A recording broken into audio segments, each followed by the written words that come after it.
Hello hi everyone అండి. వాళ్ళ recipe రవ్వ కేసరి. ఒక గ్లాసు బొంబాయి రవ్వ, ఒక స్పూన్ నెయ్యి అండి, డ్రై ఫ్రూట్స్ వేసుకోవాలండి. ఫ్రూట్స్ వేగాక రవ్వ వేసుకోవాలండి.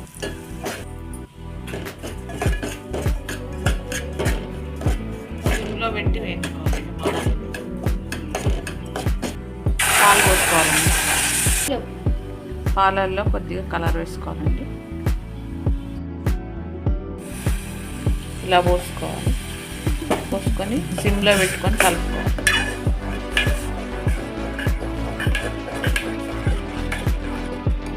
ఇలా మీడియం ఫ్లేమ్లో పెట్టుకొని ఉడికించుకోవాలండి. రవ్వ ఉడికాక చక్కెర వేసుకోవాలి. ఇలా రవ్వ ఉడికాక ఇప్పుడు చక్కెర వేసుకోవాలి. గ్లాస్ రవ్వకి గ్లాస్ చక్కెర అండి. ఇలా మీడియం ఫ్లేమ్లో పెట్టి చక్కెర వేసాక కలుపుకోవాలండి.